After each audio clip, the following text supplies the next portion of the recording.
Muy buenas noches. Este es el día que hizo Jehová. Nos gozaremos y alegraremos en él. Allí, en la comodidad de su casa, quizá en un medio de transporte, quizá en su oficina, en el taller, donde usted en esta noche tenga la oportunidad de escuchar este mensaje de la palabra de Dios, los bendigo. Oremos. Padre, en el nombre de Jesús, te damos gracias en esta noche.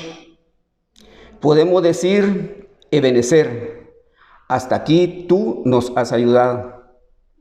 Gracias, Padre, porque tu palabra se cumple cuando dice que tú guardarás nuestra salida y nuestra entrada de hoy para siempre. Y en esta noche, Padre, que vamos a continuar con este estudio de tu palabra. En la primera epístola del apóstol San Juan, seguimos creyendo que es tu palabra la que no regresa vacía. Es la semilla incorruptible de tu palabra la que no regresa vacía. Y esta noche no va a ser la excepción. Tu palabra va a caer en buena tierra y yo sé que va a dar fruto para la honra y la gloria de tu nombre. En el nombre precioso de tu amado Hijo Jesús, te damos gracias, oh Padre. Amén y amén. Bendiciones, mis amados hermanos y amigos y personas que de una u otra manera en esta hora van a escuchar este mensaje de la palabra de Dios. Estamos estudiando la primera epístola del apóstol San Juan y siempre hacemos un pequeño esbozo de las clases anteriores. Les recuerdo que este estudio se está llevando a cabo el tercer jueves de cada mes, siempre por estos medios de comunicación. En el estudio que tuvimos hace un mes precisamente, se nos instruía a través de la palabra que no amemos las cosas del mundo y todo lo que en el mundo hay, los deseos de la carne, los deseos de los ojos y la vanagloria de la vida. Y decía la palabra que todo eso no provenía del Padre, sino del mundo.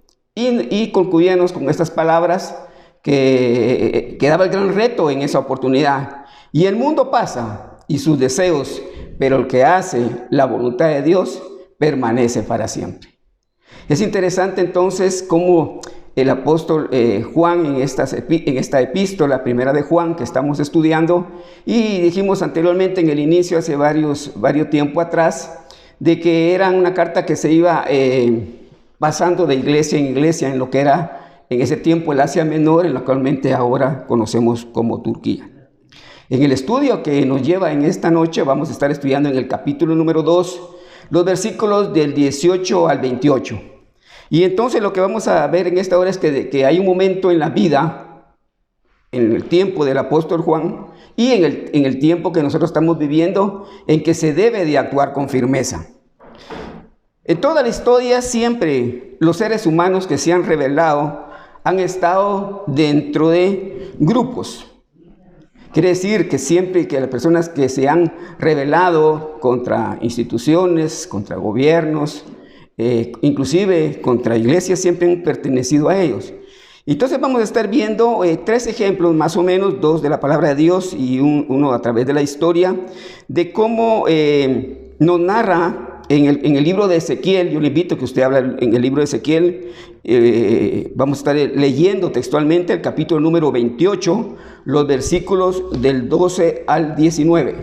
Libro de Ezequiel, capítulo número 12, capítulo 28, versículos del 12 al 19, dice así: Hijo de hombre, levántate, endecha sobre el rey de Tiro, y dile, así ha dicho Jehová el Señor, tú eras el sello de la perfección, lleno de sabiduría y acabado de hermosura. En Edén, en el huerto de Dios, estuviste, y de toda piedra preciosa era tu vestidura, de cornalina, topacio, jaspe, crisólito, berilo y onice, de zafiro, carbunclo, esmeralda y oro. Los primores de tus tamboriles y flautas estuvieron preparados para ti en el día de tu creación. Tú, querubín, grande protector, yo te puse en el santo monte de Dios. Allí estuviste en medio de las piedras de fuego, te paseabas. Perfecto eras en todos tus caminos, desde el día que fuiste criado hasta que se halló en ti maldad. Es interesante ese versículo, lo vuelvo a leer.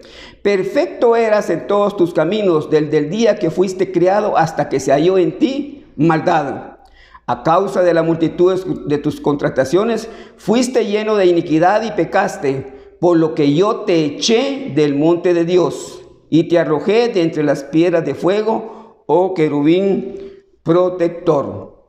Se enalteció tu corazón a causa de tu hermosura, corrompiste tu sabiduría a causa de tu esplendor. Yo te arrojaré por tierra delante de los reyes, te pondré para que miren en ti. Con la multitud de tus maldades y con la iniquidad de tus contrataciones profanaste tu santuario. Yo pues saqué fuego de en medio de ti, el cual te consumió y te puso en ceniza sobre la tierra a los ojos de todos los que te miran. Todos los que te conocieron de entre los pueblos se maravillaron sobre ti. Espanto serás y para siempre dejarás de ser. Ahora los invito que vayamos al Evangelio según San Marcos. Evangelio según San Marcos. Y ahí vamos a mirar otro ejemplo de lo que estamos viendo, que siempre que hay alguna rebelión, siempre que hay una persona que no está de acuerdo, siempre ha pertenecido a algún grupo. Evangelio según San Marcos, capítulo 14, versículos del 43 al 45, dice así: Luego, hablando él aún hacia Jesús, vino Judas, el que era uno de los 12. Y con él mucha gente con espadas y palos de parte de los principales sacerdotes y los escribas y los ancianos. Y el que le entregaba les había dado señal diciendo: al que yo besare, ese es, prenderle y llevarle con seguridad. Y cuando vino, se acercó luego a él y le dijo: Maestro, maestro, y le besó. Esa palabra maestro sabemos que quiere decir rabí, rabí, y le besó. Esas son dos pasajes de la palabra de Dios que nos enseñan que siempre que ha habido alguna oposición, siempre que hay una rebelión, han nacido de los grupos que están dentro de. Pero me llama la atención la historia de Troya. Cuando la historia nos relata que los griegos estaban en luchas constantes con Troya, y Troya era una ciudad fortificada, inexpugnable. ¿Qué hicieron entonces los griegos? Lo que hicieron es que en la orilla de la playa, cuenta la historia, edificaron una escultura con la forma de un caballo. Y ahí dentro de esa escultura con forma de caballo se introdujeron los mejores guerreros. Cuando al día siguiente despertaron los troyanos, vieron que el enemigo se había alejado, pero que les había dejado un obsequio ahí. Ese obsequio era un caballo. Y lo que hicieron, que lo entraron a la ciudad, abrieron las puertas fortificadas de la ciudad, lo entraron, hicieron gran fiesta. Cuando ya estaban todos bastante emocionados por la victoria, entre comillas, que habían obtenido, y en el resplandor de la luna en la noche, vinieron los soldados que estaban dentro de ese caballo que se conoce como el caballo de Troya, y destruyeron, mataron a los troyanos y se apoderaron de ese lugar llamado Troya. Ahora vayamos a lo que nos interesa en esta noche. Capítulo 2 de primera epístola del apóstol San Juan, versículo número 18, dice así: Hijitos, ya es el último tiempo, y según vosotros oíste que el anticristo viene, y ahora han surgido muchos anticristos. Por esto conocemos que es el último tiempo. Es interesante, hermanos, cómo nuevamente el apóstol San Juan empieza esta nueva enseñanza para el pueblo. Y nuevamente me llama poderosamente la atención con la palabra hijitos. Juan es muy especialista, tiene mucha acuciosidad. Ese amor pastoral, le llamo yo, que tenía el apóstol San Juan, dice: hijitos, está preocupado porque hay situaciones que se estaban dentro de la congregación, que él como pastor les quiere hablar a la grey, a los miembros de su congregación, a las iglesias, a través de esta epístola, y diciéndole hijitos. Y es una manera cariñosa de, como un pastor, identificarse con su congregación para algo muy delicado que viene. Y por eso es interesante que esa palabra hijitos, pero me llama poderosamente la atención porque esa palabra se puede expresar, lleva la connotación de una persona que ya está entrado en años. Y sabemos que el apóstol San Juan ya estaba entrado en años cuando escribió primera, segunda, tercera Juan, y ya no digamos cuando escribió el libro de Apocalipsis, aunque sabemos que escribió el Evangelio según San Juan. Yo me identifico mucho con esta palabra hijitos porque yo en lo personal la utilizo mucho. Voy a hacer un paréntesis en este momento. Hoy que usted está escuchando, jueves 20 de mayo, su servidor ya se puede abrogar utilizar esa palabra. Hoy el Señor me ha permitido cumplir 69 años de edad. Yo sé que usted se alegra conmigo, hermano. Yo estoy lleno de bendición. Dios ha tenido misericordia, ha sido grande. Su gracia se ha derramado sobre mi vida, sobre la vida de mi familia. Y en estos 69 años no puedo decirle más, Señor, gracias por la vida que me has dado. A pesar de todo, reconozco de dónde me sacaste. De dónde me sacaste y te doy gracias por el lugar donde me tienes. Y por eso, cerrando el paréntesis, los regalos pues los pueden enviar a la casa o por vía internet o por estos medios de comunicación. Son bien recibidos.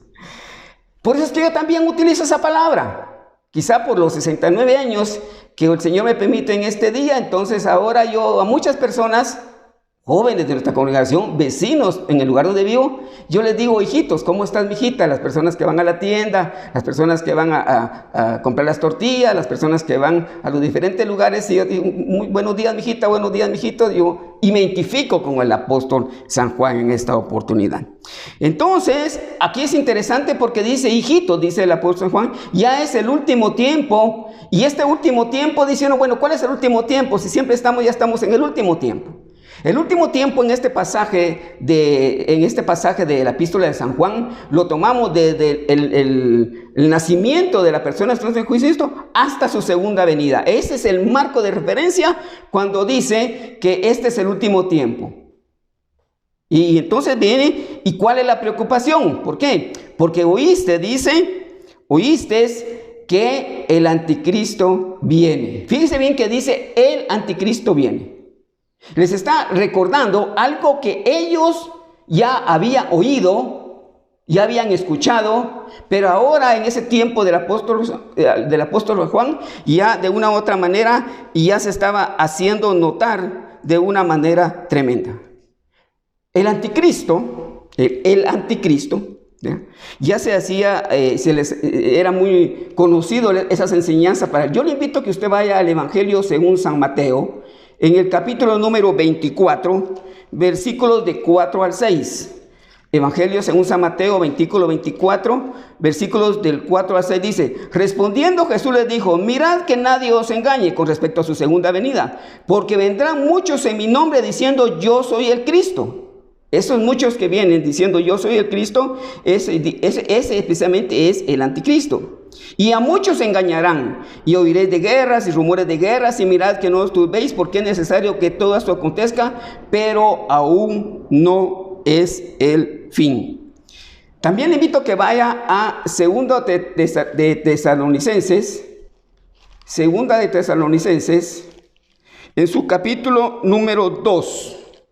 Es otra enseñanza que la iglesia que estaba ahí, a quien se está dirigiendo el apóstol San Juan, ya conocían. Segundo libro de Tesalonicenses, capítulo 2, versículos del 1 al 8, leo a la letra. Pero con respecto a la venida, está hablando el apóstol Pablo en este momento, a la venida de nuestro Señor Jesucristo y nuestra reunión con Él, mire qué maravillosa, os rogamos, hermanos, que no os dejéis mover fácilmente de vuestra manera de pensar, ni os turbéis, ni por espíritu, ni por palabra, ni por carta, como si fuera nuestro, en el sentido de que el día del Señor está cerca. Mire la recomendación de Pablo a la iglesia de Tesalónica. Dice, nadie os engañe, porque en ninguna manera, porque no vendrá, vamos a ver de quién está hablando, sin que antes venga la apostasía y se manifieste el hombre de pecado. Ese hombre de pecado, el hijo de perdición, es precisamente el anticristo que nos está hablando Juan en la primera epístola. Este personaje se opone, dice la palabra de Dios en el versículo 4, se opone y se levanta contra todo lo que se llama Dios. Fíjate una característica del anticristo, que se opone, dice, y contra todo objeto de culto, tanto que se siente en el templo de Dios como Dios, haciéndose pasar por Dios. ¿No os acordáis que cuando yo estaba todavía con vosotros, os decía esto? Y ahora vosotros sabéis lo que lo detiene, a fin de que a su debido tiempo se manifieste. Porque ya está en acción el misterio de la iniquidad, solo que hay quien al presente lo detiene hasta que él a su vez sea quitado de en medio. Y esa es otra parte del estudio. Sabemos que aquí entra la función del Espíritu Santo. Versículo número 8. Mire qué interesante el versículo, a mí me llama poderosamente. Y entonces se manifestará aquel inicuo, o sea, el anticristo, a quien el Señor matará con el espíritu de su boca y destruirá con el resplandor de su venida. Mire qué belleza. Dice, y entonces se manifestará aquel inicuo, el anticristo, a quien el Señor matará con el espíritu de su boca. Siempre el bien va a prevalecer contra las fuerzas del mal. Y eso es lo que le está diciendo aquí. Dice, oíste que el anticristo ya viene. Y así ahora, en el versículo 18 de Primera de Juan, así ahora han surgido muchos anticristos, por esto conocemos que ya es el último tiempo. Fíjense bien que va a venir un anticristo en el tiempo futuro para nosotros en este momento, pero actualmente ya hay muchos anticristos. Y eso es algo realidad. En el tiempo de Juan y en nuestro tiempo han surgido muchos anticristos. Son falsos maestros, falsos profetas con el espíritu y pensamiento y deseos propios del anticristo, que traen enseñanzas impías. O sea, hay maestros, hay profetas, lógicamente falsos, que ya traen ese espíritu del anticristo. Digámosles que como que es, por decir, se me está ocurriendo una palabra, como que es una avanzada, digámosle de esa manera, el anticristo, ¿verdad? Entonces, anticristos son todos aquellos que se oponen en algún aspecto a la persona y obra de nuestro Señor Jesucristo. Ya dijimos que el anticristo, uno de los deseos es el ocupar el lugar de Cristo. Juan no está interesado, hago la salvedad en esta epístola, del personaje futuro, o sea, el anticristo. Le está recordando a los hermanos que ya la influencia de los falsos maestros, con falsas enseñanzas, lógicamente, y de falsos profetas, lógicamente, con falsas profecías, y ese ya era un espíritu del anticristo. Y eso es una realidad que estamos viviendo en nuestro tiempo y no cabe duda que paulatinamente, mientras vayamos llegando al fin que menciona la palabra, se va a ir acrecentando esa influencia. Pero me llama la atención que a Juan lo que le preocupa son los cristianos verdaderos y por eso les avisa sobre el espíritu del anticristo. Versículo número 19, dice, aquí hay un juego de palabras y lo vamos a ir leyendo despacio porque como que fuera un trabalengua, digámosle de esa manera, pero la verdad es que hay una gran enseñanza ahí. Versículo 19 dice, salieron de nosotros, pero no eran de nosotros, porque si hubieran sido de nosotros, habrían permanecido con nosotros, pero salieron para que se manifieste que no todos eran de nosotros. Bueno, yo diría, bueno, cuando estoy leyendo y estudiando la palabra, Juan, ¿por qué no me la pusiste un poquito más fácil? ¿Por qué no fueron palabras más sencillas? Porque es un juego. Salieron de nosotros porque no eran de nosotros. Porque si hubieran sido de nosotros, habrían permanecido con nosotros. Pero salieron para que se manifieste que no todos eran de nosotros. Como que hubiera un juego de palabras ahí. Versículo 19 es algo interesante, hermano. Y es una realidad el día de hoy en las iglesias.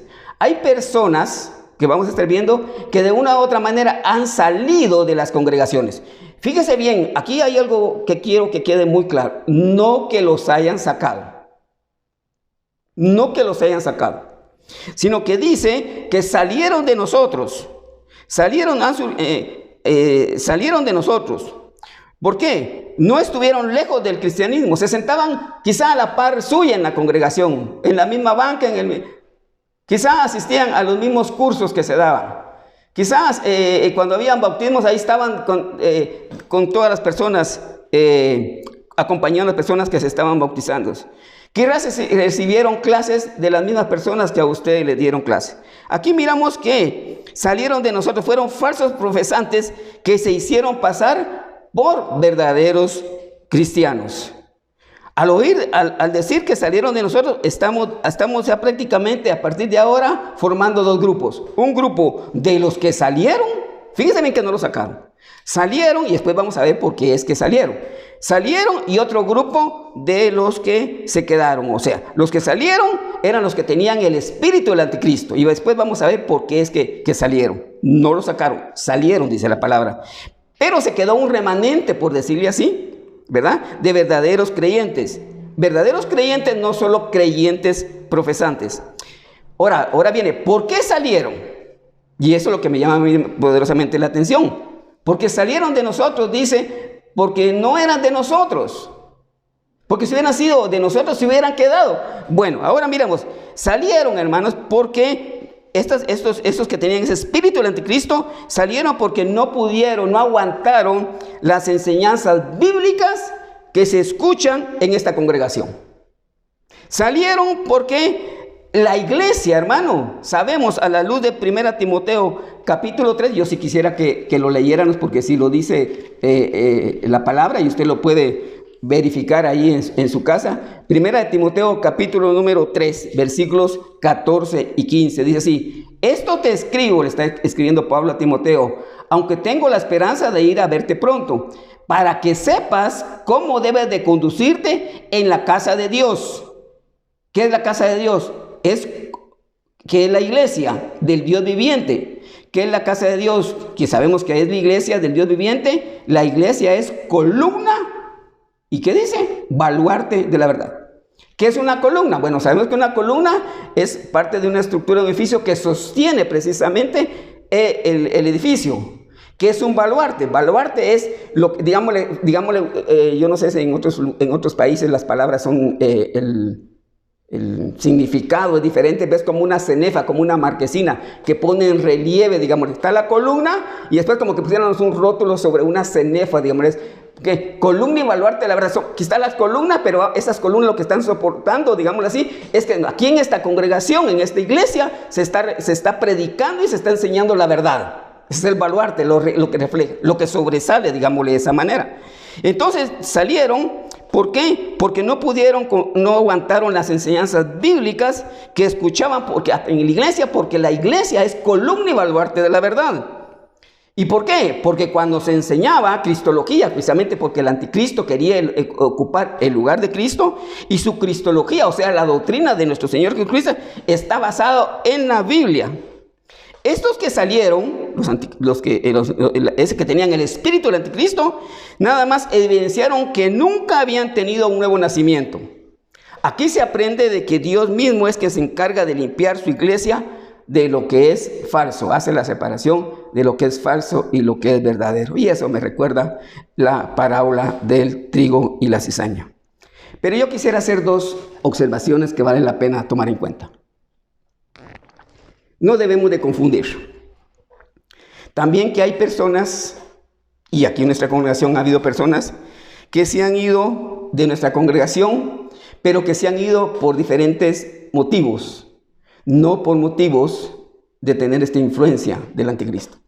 Hay personas que se han ido de nuestra congregación, ¿por qué? Por motivo de traslado de ubicación de vivienda.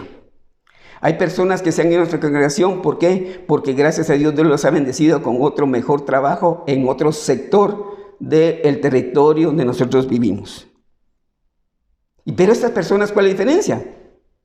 Estas personas que se han ido de esa manera, la diferencia es que se han ido con la bendición pastoral, porque se les envía, ¿verdad? Porque ellos en el lugar donde vayan a estar, sabemos que se van a unir a una nueva congregación donde se predique la sana doctrina, donde se predique que la iglesia es columna y baluarte de la verdad. Porque se puede estigmatizar a estos que se van. Pero también se puede dar algo que hay que tener mucho cuidado. Se puede dar, no sé de nuestra congregación, pero se puede dar en otro lugar. Que las personas se vayan porque el pastor esté predicando cosas que no están en la Biblia. Entonces las personas que tienen conocimiento de la verdad, que el Espíritu Santo les ha iluminado, pueda que no estén de acuerdo con lo que un pastor en una congregación, este es un caso hipotético, ¿verdad? Pero también puede ser muy real en ciertos lugares. Si el pastor está desviando a una congregación a través de las enseñanzas distorsionadas de la palabra de Dios, entonces la grey entonces tienen que salir. Pero entonces el pastor dice, mire, ahí se invierte. El pastor diría, mire, se fueron porque no eran nosotros, ahí era la inversa. Ahí la grey estaba en lo correcto y era el pastor el que estaba equivocado. Continuemos. Versículo número 20. Dice así: pero vosotros tenéis vosotros tenéis la unción del Santo y conocéis todas las cosas. En este pasaje se deja claro, hermanos, que todos tenemos la unción del Santo Espíritu de Dios. Dice, pero vosotros, no solamente unos, ¿verdad? No solamente una élite de la congregación tiene la unción del Espíritu Santo, ¿verdad? Dice la palabra, pero vosotros, todos los de la congregación, tenéis la unción del Santo y conocéis todas las cosas. Entonces aquí dejamos claro que todos tenemos la unción del Espíritu Santo. Aquí la palabra unción se refiere definitivamente al Espíritu Santo. Y la palabra santo se refiere a la persona de nuestro Señor Jesucristo. La razón es que el cristianismo ha recibido de Dios una unción divina. Debo recordarles que en el Antiguo Testamento la función del Espíritu Santo, la manifestación del Espíritu Santo era temporal y era selectiva. Y lo vamos a estar viendo. Yo le invito a que usted vaya al libro de Jueces. Libro de Jueces, capítulo número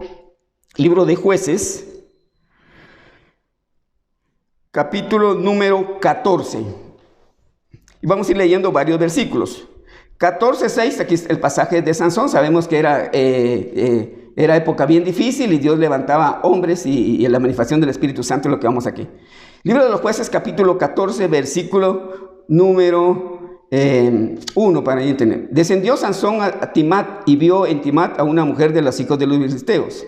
Versículo número 6. Y el Espíritu de Jehová vino sobre Sansón. Fíjese bien, es lo que nos interesa en este momento.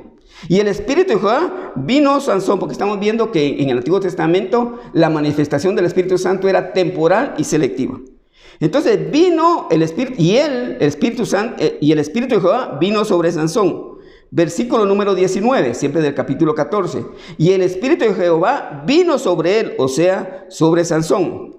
Capítulo número 15, ahí mismo, versículo 14. Dice, y así que vino hasta Leí, los filisteos salieron gritando a su encuentro, pero el Espíritu de Jehová vino sobre él, o sea, sobre Sansón. Capítulo 16, versículo número 20. Algo muy triste. Y le dijo, Sansón, los filisteos sobre ti. Y luego que despertó él, o sea, Sansón, de su sueño, se dijo, esta vez, hay que tener mucho cuidado, esta vez saldré como las otras y me escaparé. Pero él, o sea, Sansón, no sabía que Jehová ya se había apartado de él. No se puede estar jugando con la presencia de Dios. Entonces aquí miramos un pasaje donde en el Antiguo Testamento la presencia del Espíritu Santo era temporal y selectiva. Continuemos entonces con el primer libro de Samuel. Vaya un poquito más adelante usted en su Biblia. Primer libro del profeta Samuel, capítulo número 16, versículos 13 y 14. Primer libro de Samuel, capítulo 16, versículos 13 y 14.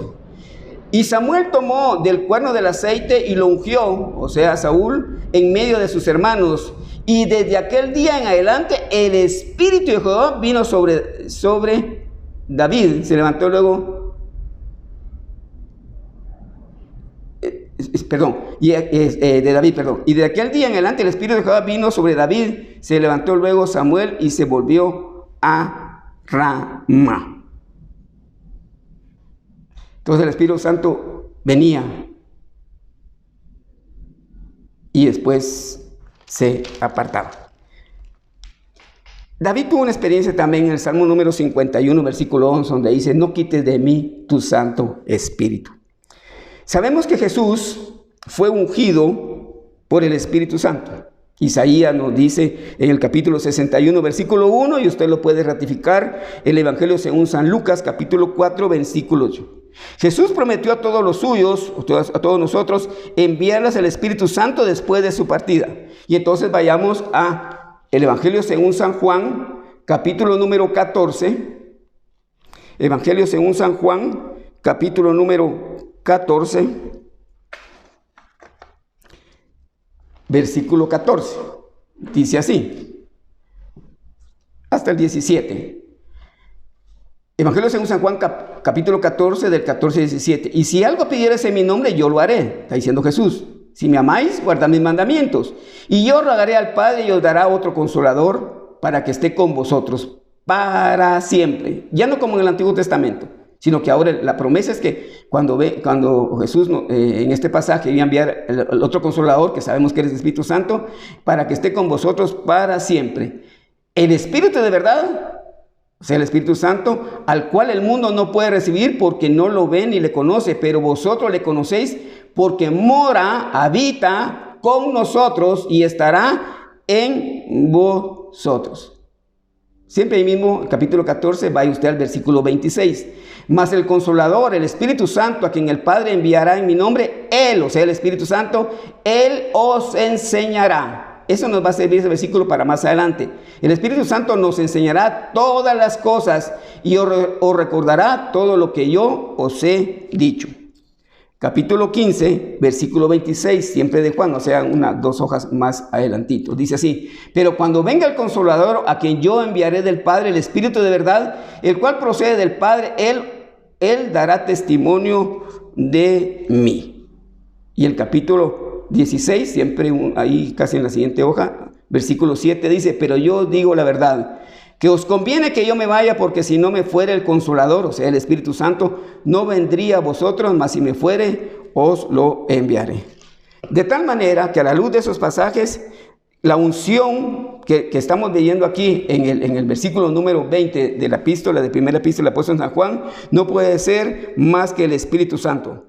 El cristiano que creyó en Jesús fue dotado con el Espíritu Santo. El Espíritu Santo ahora vive en nosotros, mora con nosotros, a quien también se le llama, a la luz de Romanos 8:9, el Espíritu de Cristo. Como resultado de la unción, o sea, del Espíritu Santo ya habitando, morando en la vida del creyente, en la vida de cada uno de nosotros, ya conoce todas las cosas. Entonces, con la iluminación del Espíritu Santo, los creyentes no somos fáciles presas del engaño de los que estaban con nosotros, pero que no eran con nosotros. A la luz del Espíritu Santo, cuando viene una enseñanza de los anticristos, entonces el Espíritu Santo, que dice que ya mora en nosotros, dice que nos va a enseñar todas las cosas y Él nos va a guiar a toda verdad. Entonces uno puede detectar que lo que está en esa influencia de los anticristos, esas falsas enseñanzas, uno puede detectar, porque el Espíritu Santo nos guía a toda verdad, y el Espíritu Santo nos va a redarguir del pecado y de lo que esas falsas enseñanzas nos están moviendo. Tenga mucho cuidado, porque esa influencia del anticristo se está viviendo cada día más. Versículo número 21. No os he escrito como si ignoráis la verdad, sino porque la conocéis y porque ninguna mentira procede de la verdad. El cristiano ahora, ya con el Espíritu Santo morando en su vida, ya conoce la verdad, ya que la iglesia es alimentada por una sana doctrina. La iglesia, entonces, con el Espíritu Santo morando en la vida del cristiano, morando en personas que vamos a ver ahí, entonces una sana doctrina, una sana predicación y una buena enseñanza expositiva de las Escrituras es la única protección contra el error. Únicamente cuando se conoce la verdad es que podemos desechar la mentira. Escuchando las enseñanzas de una buena doctrina, una sana doctrina, una buena predicación y una enseñanza expositiva de la palabra de Dios, hermanos, es una manera de protegernos. Y el Espíritu Santo obrando. Hago la salvedad, y hay que tener mucho cuidado, que toda enseñanza que tenga esa influencia de los anticristos. Sueños. Y yo tuve un sueño, que fíjese, que tal cosa. Opiniones personales, visiones, traslados a otros cielos. Como vi un video, unos billetes que usted se lo puede poner aquí en el oído y dice, mire, escuche, que los billetes hablan. Chicles ungidos, camisas y sacos ungidos, y hasta que los usan personas que, malinterpretando las palabras, Dios me dijo, si los sueños, opiniones personales, visiones, traslados a otros cielos, billetes que entre comillas hablan, chicles ungidos, camisas ungidas, y hasta esas palabras Dios me dijo, si todo eso no concuerda con la verdad de la palabra de Dios que ya está revelada en la Biblia, deséchela por el amor de Dios. Deséchela por el amor de Dios. El Espíritu Santo morando en su vida le va a redarguir de eso. No se deje influenciar. Si es palabra de Dios, hermano, va a estar respaldada por la palabra, y usted ahí tiene que hacer como hacían los hermanos de la iglesia de Berea, confrontar lo que está escuchando con la palabra de Dios, y entonces sí diga amén. Si no, como dijo un hermano cuando dijo algo incorrecto, ¿verdad?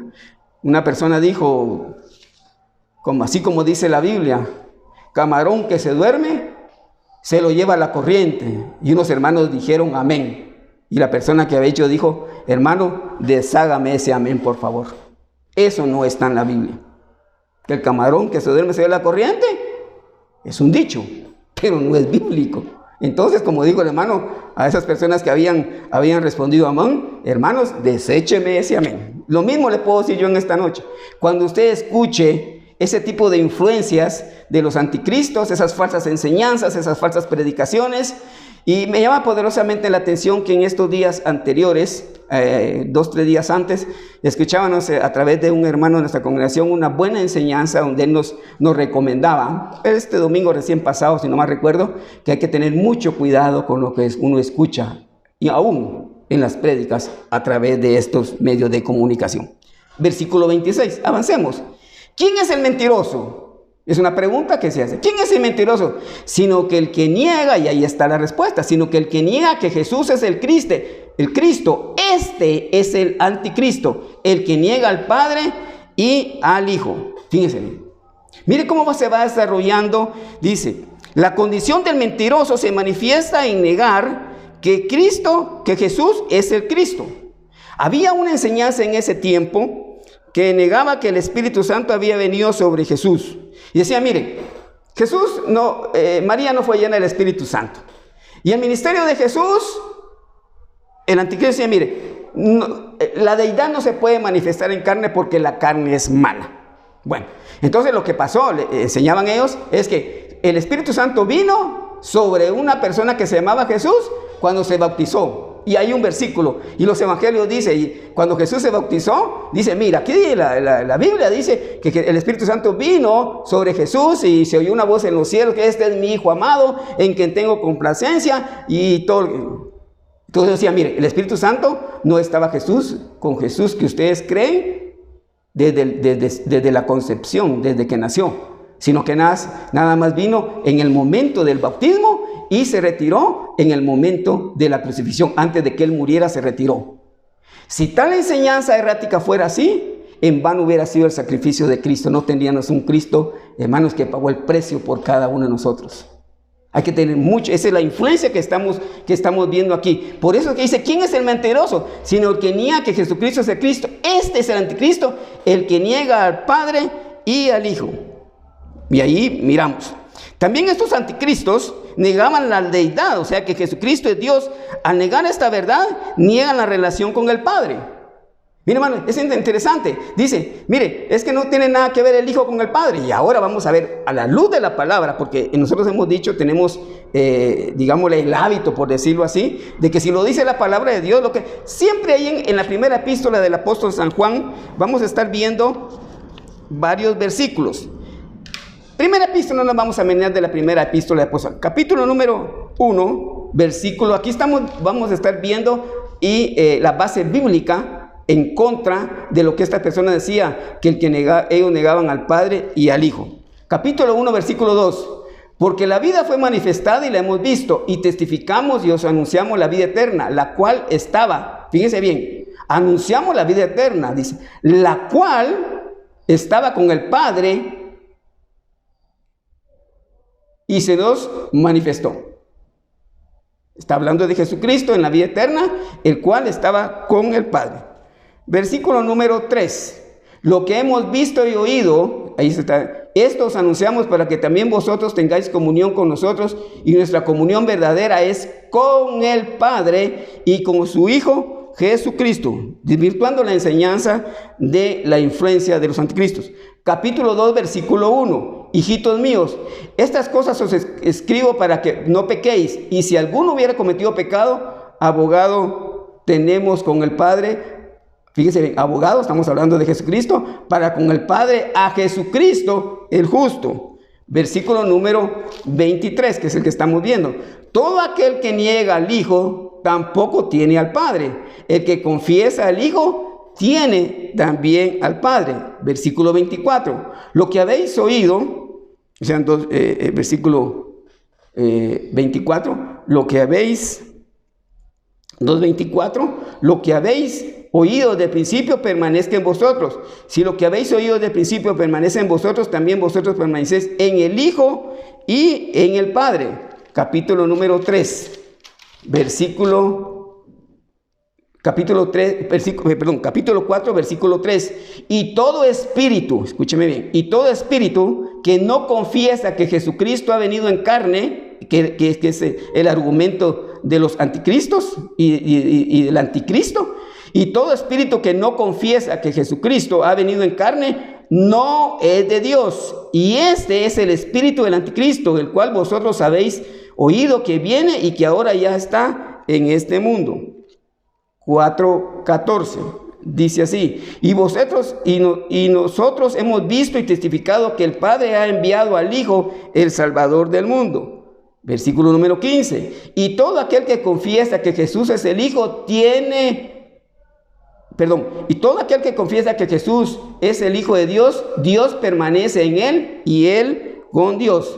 Capítulo número 5, versículo número 9. Si recibimos el testimonio de los hombres, mayor es el testimonio de Dios, porque este es el testimonio con que Dios ha testificado acerca de su Hijo. Versículo número 10.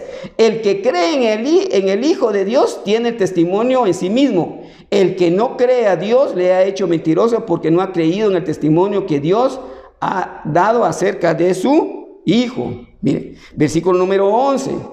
Y este es el testimonio que Dios nos ha dado vida eterna, y esta vida está con su Hijo. Versículo número 12. El que tiene al Hijo tiene la vida, y el que no tiene al Hijo de Dios no tiene la vida. Versículo número 20. Pero sabemos que el Hijo de Dios ha venido y nos ha dado entendimiento para conocer que es verdad, y estamos en el verdadero, en su Hijo Jesucristo. Este es el verdadero de Dios y la vida eterna. Conclusión de este versículo. Por tanto, negar la relación con el Padre está diciendo que no hay Hijo.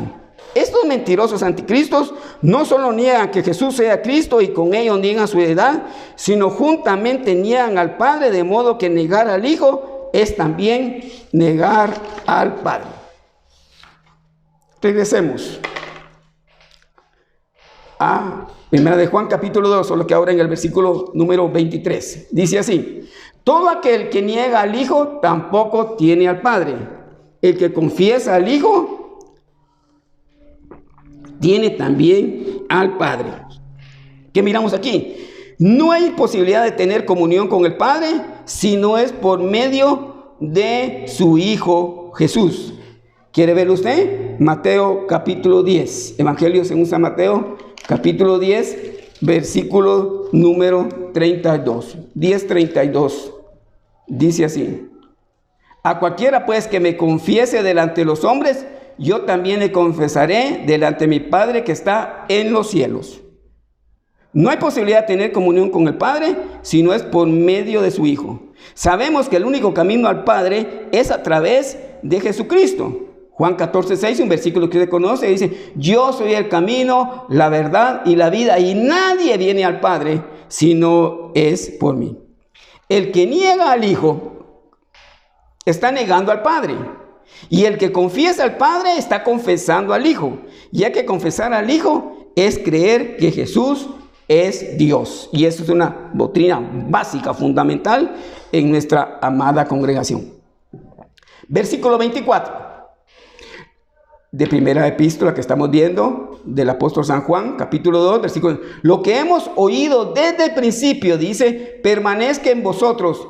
Si lo que habéis oído desde el principio permanece en vosotros, también vosotros permaneceréis en el Hijo y en el Padre. Aquí lo que se nos enseña aquí es que debemos mantener lo que hemos escuchado a través del principio. O sea, cuando nosotros le entregamos nuestra vida al Señor, nos enseñaron lo que nosotros llamamos rudimentos cristianos. La base bíblica debe de permanecer. Por eso dice, lo que hemos oído, lo que hemos oído desde el principio permanezca en vosotros. Cuando escuchamos el mensaje de salvación por medio del Evangelio, eso debe permanecer en nosotros. Actualmente las personas siempre desean escuchar cosas nuevas y cosas novedosas. No siempre estar escuchando cosas nuevas y cosas novedosas es bueno. Y por eso, por estar deseando escuchar cosas nuevas y cosas novedosas, entonces son extraviadas de la verdad. ¿Quiere conocer usted un caso? Yo le invito a que usted vaya al libro de Hechos de los Apóstoles, y como decía un hermano, debería decirse, y también se debe decir, Hechos del Espíritu Santo, capítulo 17, versículo número 21. Dice así: porque todos los atenienses y los extranjeros residentes allí en ninguna otra cosa, imagínense, en ninguna otra cosa se interesaban sino en oír algo nuevo. Entonces, la influencia de los anticristos es porque hay personas que siempre están deseando escuchar cosas nuevas o novedosas. La recomendación aquí del apóstol San Juan, como un buen pastor, por eso es que mencionamos que al inicio era hijitos, es que lo que habíamos escuchado desde el principio permanezca en vosotros. Esa sana doctrina que escuchó cuando usted llegó al conocimiento de la verdad y estaba en su primer amor, permanezca en usted, es lo que le está diciendo. Y por estar deseando escuchar cosas nuevas y cosas novedosas, por eso son extraviados de la verdad. Se nos narra en este caso que los atenienses siempre estaban buscando algo nuevo. Los cristianos ya tenemos toda la revelación que Dios ha querido revelarnos a nosotros y está completa en su palabra. Nadie le puede quitar a la palabra de Dios lo que usted tiene escrito en la Biblia, ni nadie le puede añadir. Todo lo que Dios nos quiso decir ya está revelado. Es de hacer notar que el apóstol San Juan hace mucho énfasis en las palabras permanecer. Mire, hermanos, es interesante, yo le motivo, le animo, que usted lea detenidamente el pensamiento de Juanino, como se le conoce. Solo en Primera de Juan, que tiene 5 capítulos, vamos a encontrar no menos de 24 veces la palabra permanecer. Juan motiva a que el cristiano permanezca. Yo le invito a subraye en su hoja, en su agenda, en su papel, en su cuaderno, vaya anotando usted todas las palabras. Ven que en la primera epístola no menos de 24 veces aparece la palabra permanecer. Y en el evangelio que lleva su nombre, o sea, el evangelio de San Juan, en el capítulo número 15, que precisamente hace pocos días, por no decir el día domingo de esta semana recién pasada, entonces se nos proyectaba un video de precisamente este pasaje.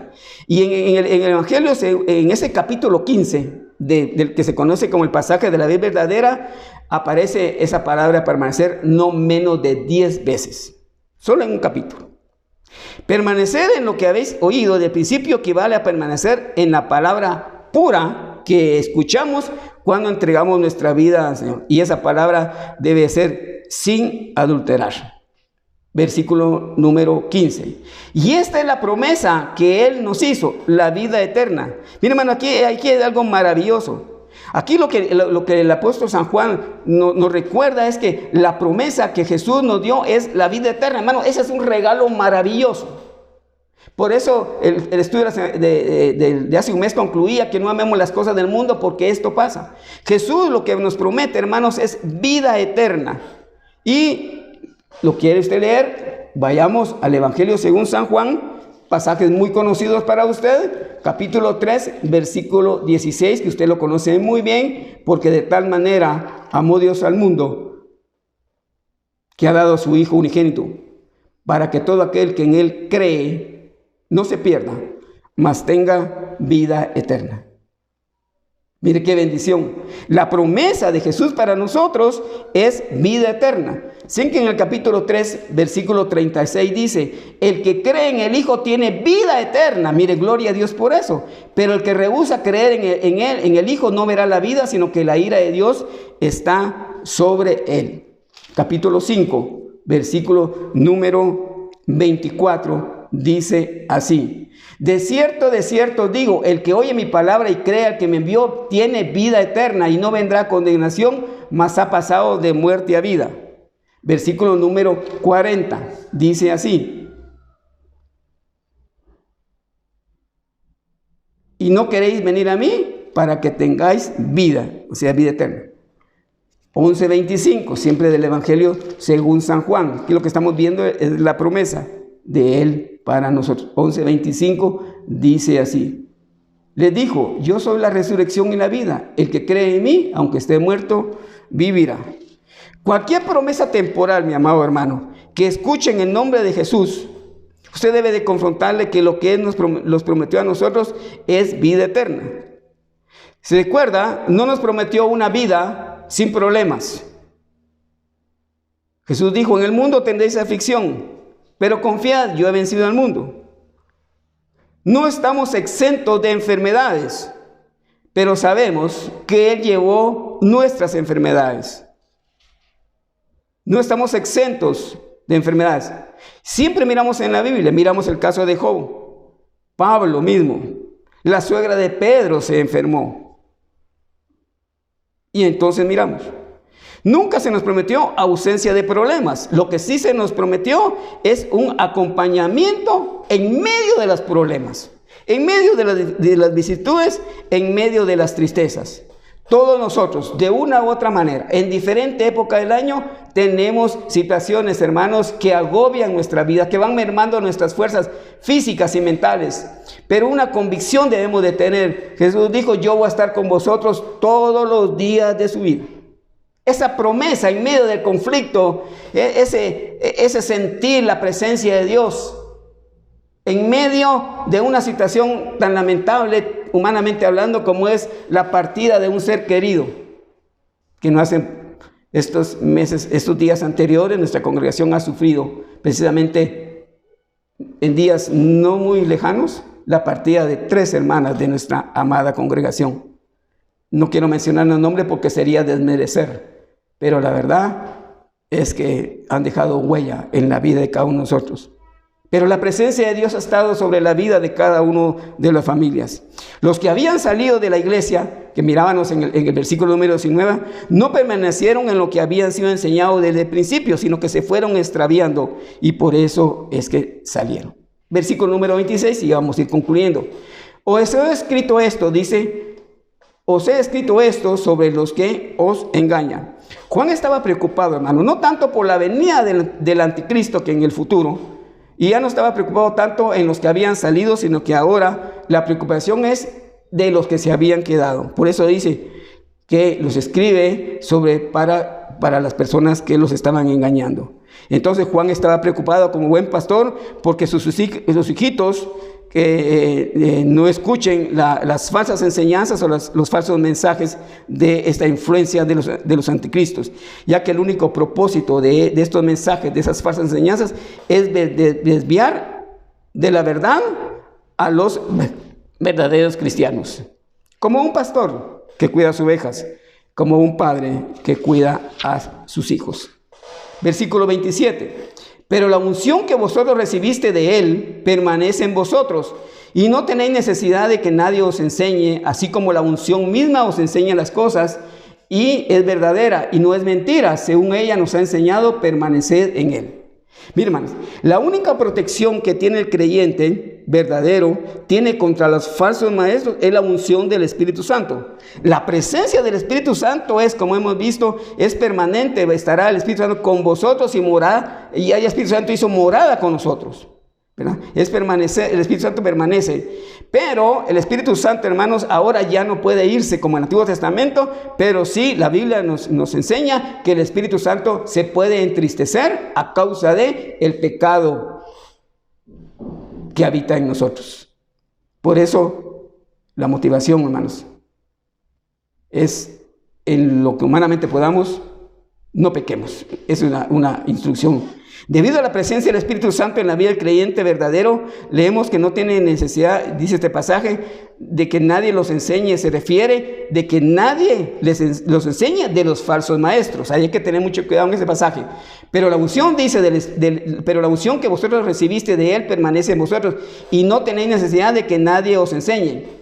Entonces puede que alguien diga, mire, yo ya tengo el Espíritu Santo, lo cual es una verdad.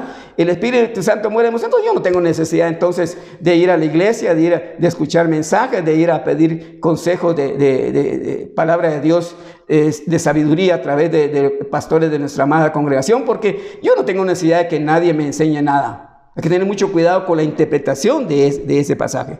¿Por qué? Porque el Espíritu Santo nos guía a toda verdad, pero también la Biblia, que es palabra inspirada por él mismo, nos dice en 2 Timoteo capítulo 2, esto encarga a hombres fieles, que sean idóneos para enseñar también a otros.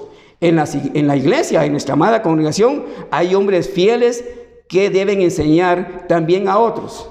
Y miramos también que hay un ministerio quíntuple a la luz del libro de Efesios capítulo 4 versículos 11. La iglesia está dotada de pastores y maestros capacitados para la enseñanza fiel de la palabra de Dios. O sea, no puede dar argumento, mira, entonces como yo tengo el Espíritu Santo, yo no necesito de que nadie me enseñe. Hay que tener mucho cuidado con eso. Es cierto, el Espíritu Santo nos guía a toda verdad, pero debemos de ser enseñados también por otros hermanos que están llenos del Espíritu Santo, que caminan en el Espíritu Santo, que viven en sus vidas la presencia del Espíritu Santo. Por eso es recomendable el estudio sistemático y expositivo de la palabra de Dios por medio de las personas que tienen el don, a la luz de Efesios, el don de pastor y el don de maestros. Cuando la unción es verdadera, siempre se enseñará toda la verdad de la palabra de Dios. Un verdadero pastor, un verdadero maestro, nunca va a negar, en el caso de este estudio, que Jesús es Dios. Repito, nunca un verdadero maestro, un verdadero pastor va a negar, en este caso, de un estudio, que Jesús es Dios. Siempre vamos a afirmar 100% que Jesús es Dios. Nunca va a negar la enseñanza de la Trinidad o triunidad, como también se escucha. Nunca va a negar la concepción virginal de Cristo. Y nunca va a negar que Jesucristo volverá por segunda vez a llevarse a la iglesia. Ebenecer, Cristo viene. Concluye entonces voy concluyendo con el versículo número 28. Dice así: y ahora, hijitos, permaneced. Nuevamente esa palabra permaneced es característica del apóstol San Juan. Y ahora, hijitos, permaneced en él, para que cuando se manifieste tengamos confianza, para que en su venida no nos alejemos de él avergonzados. Miren, hermanos, aquí es algo interesante también. Aquí nuevamente Pablo se dirige de una manera pastoral a las personas. Por eso, y ahora, hijitos, ya ha entrado en años, como iniciamos el estudio, y la recomendación es: permanezcamos en Cristo, permanezcamos en comunión con Cristo. Quienes permanezcamos en Cristo tenemos la confianza de que seremos recompensados de nuestras obras en lo que nosotros conocemos como el tribunal de Cristo, como el bimá de Cristo. Porque todos, dice la palabra de Dios, todos vamos a comparecer ante el tribunal de Cristo. Y la seguridad que tenemos es que no nos vamos a alejarnos de la presencia de Cristo avergonzados. Avergonzarse en este pasaje equivale a no tener, Avergonzarnos equivale a la confusión de aquel que no tiene nada que traer de la presencia del Señor en su venida. ¿Por qué? Porque las obras, como dice su palabra, leámoslo por favor, y con eso concluyo, en 2 de Corintios, capítulo número 5, versículo número 10. 2 de Corintios, capítulo 5, versículo número 10. Dice, porque es necesario, dice, que todos nosotros comparezcamos ante el tribunal de Cristo, para que cada uno reciba lo que haya hecho mientras estaba en el cuerpo, sea bueno o sea malo.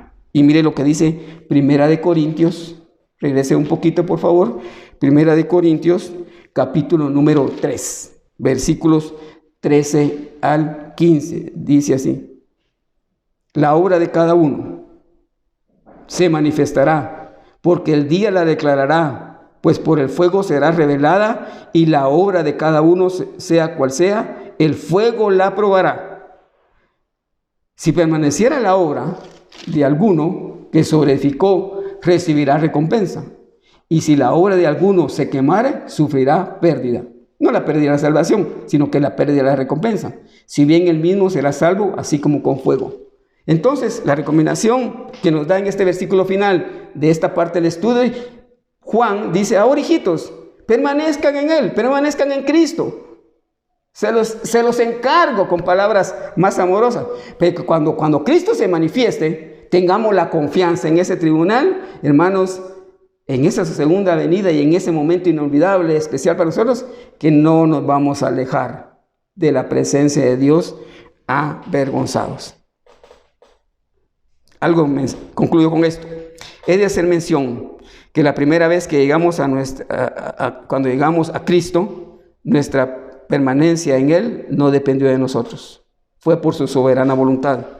Pero después de que ya estamos en Cristo, ya permanecer en Cristo sí ya depende de nosotros. De nuestra manera de actuar, de nuestra manera de caminar, de nuestra manera de pensar. Que todo vuestro ser, cuerpo, alma y espíritu sea guardado irreprensible hasta su segunda venida. Yo les recuerdo que Dios les ama y nosotros también. Bendiciones, mis amados hermanos.